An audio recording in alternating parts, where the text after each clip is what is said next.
Movie की starting में हमें कोर्ट का सीन दिखाया जाता है। यहाँ पर हम एक बोडिल नाम की जज को देखते हैं। वो केस पर सुनवाई कर रही थी। यहाँ हमें पता चलता है कि उसके लाइफस्टाइल में बहुत प्रेशर है। हम देखते हैं कि अपना काम खत्म करने के बाद वो वहाँ से जाने लगती है। अपने कलीग को बताती है कि इस वीकेंड पर वो घूमने के लिए जा रही है। पहले तो अपने बेटे को लेने के लिए जाती है, उसके बाद उसके हस्बैंड जहाँ पर काम करते थे वहाँ पर आए। हम उसके हस्बैंड को देखते हैं जिनका नाम था मिलान। दोनों फिर बात करते करते ड्राइव करते हैं तो मिलकर उनके फ्रेंड्स के पास गए। वो भी एक कपल था और उनका नाम था इजाबेल और लक। हमें पता चलता है कि इजाबेल और बोडिल ये दोनों मिलकर वीकेंड पर अकेले घूमने के लिए जा रहे थे। इजाबेल उसके हस्बैंड पर चीट करती थी। वीकेंड के नाम पर उसके मन में कुछ और ही चल रहा था। वो बोडिल को कहती है कि मैं तुम्हारे साथ नहीं रहूंगी, मेरे हस्बैंड का कॉल आ सकता है, इसी वजह से मेरा फोन तुम्हारे पास रखना, तुम अपना एंजॉय करो और मैं मेरा एंजॉय करूंगी। अगर फोन आता है तो बोडिल इजाबेल के हस्बैंड को बता सकती है कि वो उसी के साथ है, तो कोई भी प्रॉब्लम नहीं होगी। इसके बाद हम देखते हैं कि दोनों फिर अलग अलग हो जाते हैं। बोडिल अपनी आंट के घर पर चली जाती है और उसकी सिस्टर यारा भी थी। हमें पता चलता है कि उन दोनों सिस्टर्स में उतनी ज्यादा जमती नहीं थी। यारा कहती है कि मेरा कुछ सामान यहाँ पर था, वो लेकर मैं यहाँ से जा रही हूँ। वो फिर वहाँ से चली गई। इजाबेल एक होटल के कमरे में रहती है।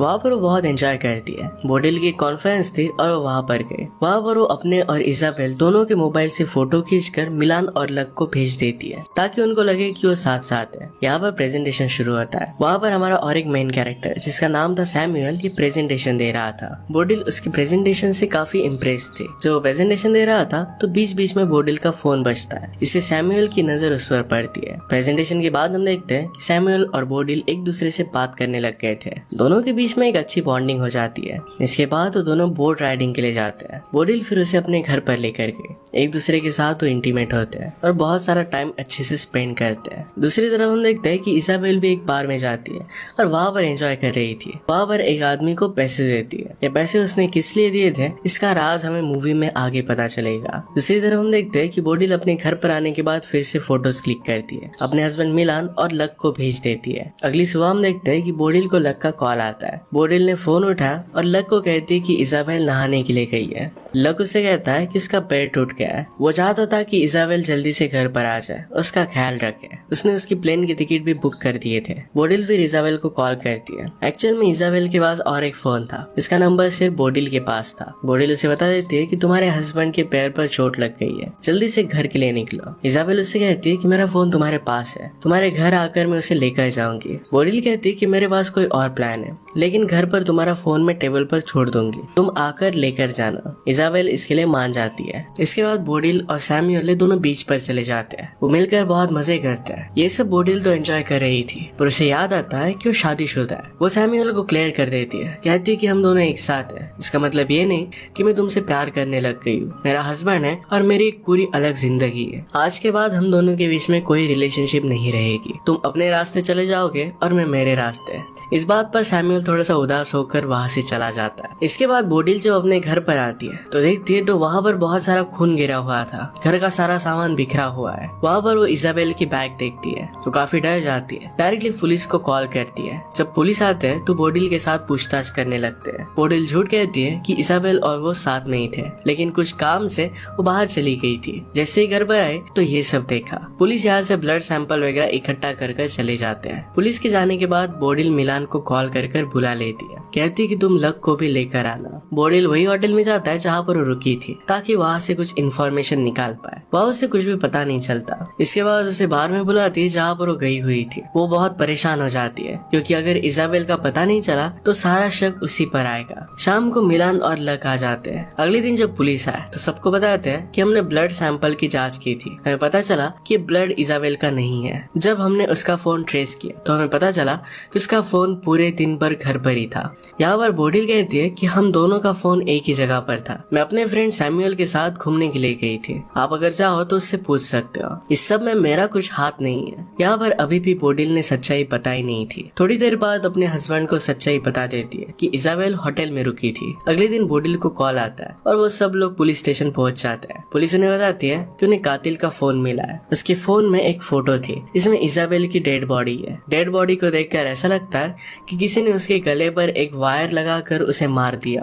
कातिल ने किसी को डार्क वेब पर मैसेज किया था और कहा था कि मैं मेरा काम हो गया। यहाँ पर पुलिस को शक है कि किसी आदमी ने इजाबेल को मारने की साजिश की है। उसका यूजर नाम था झैटकिन। ये सारे मैसेजेस डार्क वेब पर हुए थे और इसी वजह से पुलिस उसे ट्रैक नहीं कर पाती। नेक्स्ट सीन में हम लक को देखते हैं जो काफी दुखी हो गया था। अगले दिन पुलिस बोडिल को कहती है कि हमने सैमुअल से बात की थी और उसने आपको पहचानने से मना कर दिया है। इससे पुलिस का बोडिल के खिलाफ शक और भी गहरा होने लगता है। सब सुनकर बोडिल बहुत ही ज्यादा परेशान हो जाती है और अंदर से टूट जाती है। नेक्स्ट हम देखते हैं कि बोडिल के घर पर एक कुरियर आता है। इसके अंदर एक बुक थी। ये बुक लक ने लिखी हुई थी। यहाँ पर बोडिल बहुत परेशान थी और इस बुक को नहीं पढ़ती। ये किताब छोड़कर वो चली जाती है। जब रात में सब लोग मिलकर डिनर कर रहे थे तो यहाँ पर लक भी था। अपनी पुरानी बातों को याद कर रहा था। इजाबेल ने उसे जो मैसेज किए थे ये वो दिखा रहा था। वो बहुत ही ज्यादा दुखी था। यहाँ बोडिल उसे सारी सच्चाई बता देती है कि इजाबेल उसके साथ नहीं थी। वो अलग अलग होटल में रह रहे थे।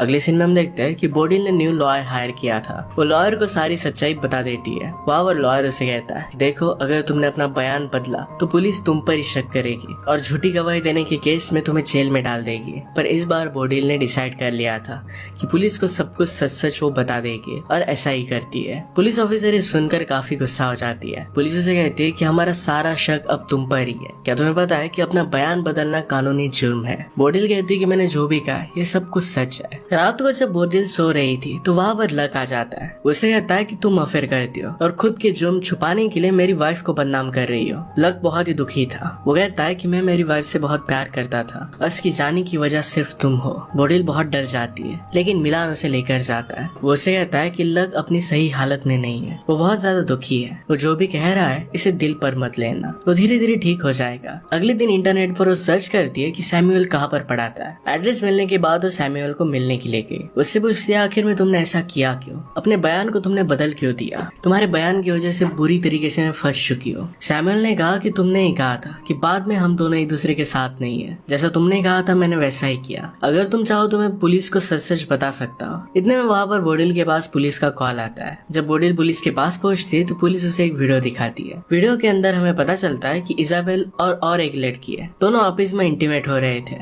इजाबेल लेस्बियन थी और लक के साथ खुश नहीं थी। जब बोडिल दूसरी लड़की की शक्ल देखती है तो बहुत ही सरप्राइज्ड हो जाती है। ये वही लड़की थी जिसे इजाबेल ने एज अ सिस्टर इंट्रोड्यूस किया था। तो उसकी सिस्टर नहीं थी तो उसके साथ उसका अफेयर चल रहा था। उसका नाम यारा था। पुलिस को लगता है कि यारा ने उसका मर्डर किया होगा, इसलिए उसका पासवर्ड अपने पास रख लेते हैं ताकि वो देश से बाहर ना जा सके। नेक्स्ट सीन में हम देखते हैं कि बोडिल लक से मिलने के लिए जाती है। उसकी दिमागी हालत अब सही नहीं लग रही थी। उसे समझाने की वो कोशिश करती है पर लक बहुत दुखी था। वो कहता है कि मैं इजाबेल से बहुत प्यार करता था, फिर भी उसने मेरे साथ ऐसा किया क्यों? वो बहुत दुखी हो जाता है। बोडिल भी इस बात से दुखी होती है। जब वो और मिलान किचन में जाते हैं तो अपने में ही खो जाते हैं जैसे कुछ हुआ नहीं था। अगले दिन हम देखते हैं कि यारा बोडिल से मिलने के लिए आती है। कहती है कि मुझे इस देश से बाहर जाना है लेकिन उसके पास पासपोर्ट नहीं था। बोडिल को एक डिवाइस देती है। किसी को बेहोश करने के लिए इसका यूज कर सकती है। बोडिल ने पूछा कि मुझे इस डिवाइस की जरूरत क्या है। यारा उसे कहती है कि जिस घर में मर्डर हुआ था ये घर तुम्हारा है। शायद इजाबेल को नहीं तो तुम्हें मारने के लिए कोई आया होगा।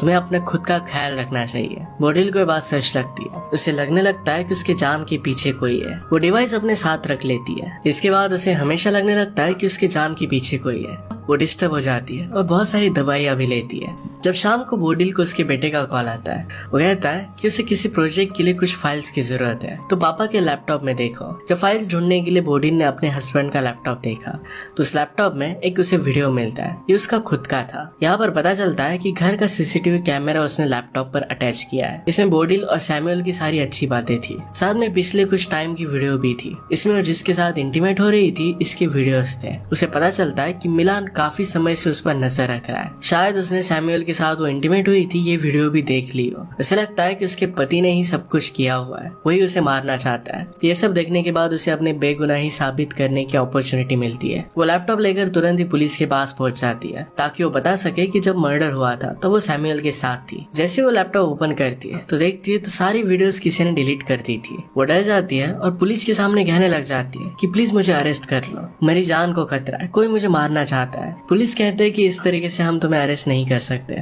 उसे वहाँ से जाने के लिए कहते हैं। बोडिल फिर अपने घर नहीं तो सैमुअल के घर पर जाती है। सैमुअल उसे शांत करता है। वो सैमुअल का घर देखने लग गई तो उसे पता चलता है कि सैमुअल के घर पर एक पियानो है। पियानो का एक वायर टूटा हुआ था। इजाबेल की डेथ भी वायर की मदद से की गई थी। इजाबेल बहुत ज्यादा डर जाती है। उसे लगता है कि सैमुअल ने शायद बोडिल को मारा होगा। वो डर कर तुरंत वहाँ से चली जाती है। वहाँ उसे सैमुअल के घर के बाहर मिलान मिल जाता है। मिलान उसे कहता है कि तुम किसी के साथ भी रिलेशनशिप रखो, मुझे इससे अब कुछ भी फर्क नहीं पड़ता। इसके बाद वो घर पर आता है। बोडिल बहुत ही स्ट्रेस में थी। अभी भी उसे लगता है कि उसका हस्बैंड ही मर्डरर है। मिलान उसका स्ट्रेस दूर करने के लिए उसे नींद की गोली देता है, लेकिन बोडिल इसको नहीं लेती। चालाकी से अपने मुंह में रखती है और मिलान के जाने के बाद इसे निकाल लेती है। अभी तक उसे किसी पर भी भरोसा नहीं था। उसे लग रहा था कि उसका हस्बैंड गोली देकर उसे मार डालना चाहता है। जैसे ही वो बाहर आती है तो देखती है कि लक ने बहुत सारी नींद की गोलियां ली थी। उसे लगता है कि उसके पति ने ही लक को मारने की कोशिश की है। बोडिल फिर यारा ने उसे जो डिवाइस दिया था इसकी मदद से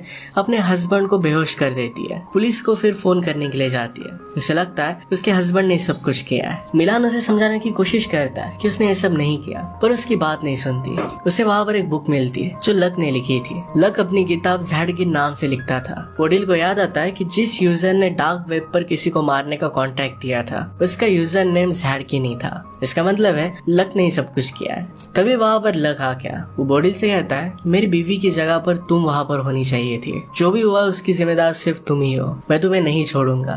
लक उसे मारना चाहता था ताकि उसे लग रहा था कि वही इजाबेल को भड़का रही है। बोडिल मौका देखकर वहाँ से भाग जाती है। लक उसका पीछा करने लगता है। बोडिल भागते भागते समुद्र के किनारे भागने की कोशिश करती है। लक को तैरना नहीं आता था, फिर भी वो पानी में डुबकी लगा देता है। इसका फायदा बोडिल उठा लेती है और पानी में डुबा कर मार देती है। जब यहाँ पर पुलिस आती है तो सब कुछ सच्चाई उन्हें बता देती है। पुलिस उसे कहती है कि जो कॉन्ट्रैक्ट किलर था वो देश छोड़कर भाग चुका है। ये सब लक नहीं किया था। पुलिस फिर यारा का पासपोर्ट भी बोडिल को दे देते हैं। वो बोडिल को कुछ भी चार्ज नहीं करते क्योंकि उसने ये सब सेल्फ डिफेंस में ही किया था। हम देखते हैं कि मिलान बोडिल से बहुत गुस्सा था। वो अपने बेटे के पास अपने घर में रहने के लिए चला जाता है। उसने बोडिल को अब छोड़ दिया था। बोडिल लक की बुक में एक एड्रेस देखती है। वो होटल का एड्रेस था। नेक्स्ट सीन में फिर यारा को पासपोर्ट देने के लिए उसके होटल में गई। उसे पता चलता है कि यारा ने होटल छोड़ दिया है और अपने प्राइवेट एयरपोर्ट पर गई है। जैसे वो एयरपोर्ट पर जाती है तो देखती है कि यारा किसी लड़की के साथ है। वो लड़की और कोई नहीं तो इजाबेल ही थी। ये सब देखकर बोडिल बहुत कंफ्यूज हो जाती है।